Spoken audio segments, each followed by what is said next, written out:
వచ్చేస్తున్నాయి ఎలా చెప్తున్నారు అనేది ఒక పాయింట్. అయితే అసలు బీజేపీ ఏమనుకుంటోంది? ఓకే, బీజేపీ ఏమనుకుంటుంది ఉంది, బీజేపీ డెఫినెట్గా వన్ నేషన్ వన్ ఎలక్షన్ పెట్టాలని అనుకుంటోంది. దాని విధానంగా తీసుకున్నారు.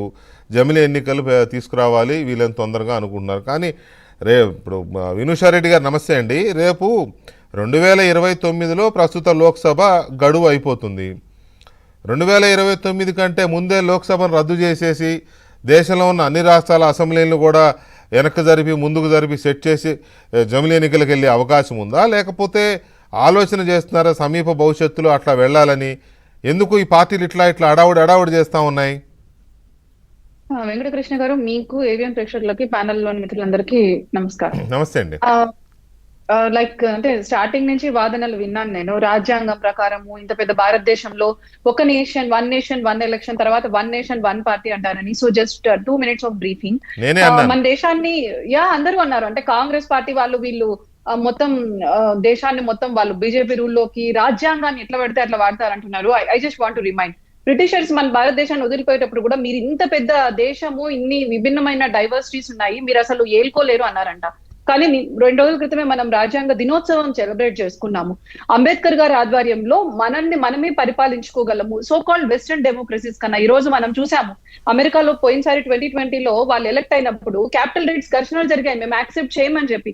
యూకేలో ప్రజలు తిరుగుబాటు చేస్తున్నారు. వాళ్ళకన్నా భారతదేశ రాజ్యాంగ వ్యవస్థ బాగుంది, మనల్ని మనం పరిపాలించుకోగలుగుతున్నాము, మన ఎన్నికల ప్రక్రియ కూడా బాగా జరుగుతుంది. అండ్ సెకండ్ పాయింట్, ఇందాక కాంగ్రెస్ బీఆర్ఎస్ వాళ్ళు మాట్లాడుతూ రాజ్యాంగం గురించి చాలా చెప్పారు. మీకు నేను ఒకటే విషయం చెప్పాలనుకుంటున్నాను. అసలు రాజ్యాంగంలో ఏముందండి? రాజ్యాంగంలో ఎన్నికలు ఫస్ట్ మనకు జరిగినప్పుడు 1952 నుంచి 1967 వరకు రాష్ట్రాలకు అసెంబ్లీ ఎన్నికలకు లోక్సభ ఒకేసారి జరిగాయి. ఎవరు రాజ్యాంగాన్ని మిస్యూజ్ చేసింది? అప్పటి కాంగ్రెస్ ప్రభుత్వం. వాళ్ళు అధికారంలోకి రాకపోతే మొట్టమొదటిసారి ఆర్టికల్ 356 ను ఉపయోగించింది నెహ్రూ గారు. కేరళలో లెఫ్టిస్ట్ గవర్నమెంట్ వచ్చిందని డిస్మిస్ చేసేశారు. తర్వాత డిస్మిసల్ 1960లో 7 సార్లు చేశారు.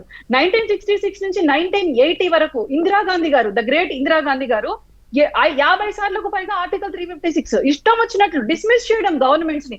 వాళ్ళకి అపోజిషన్ ఎక్కడ ఉంటుంది? తమిళనాడు కావచ్చు, యూపీ కావచ్చు, బీహార్ కావచ్చు.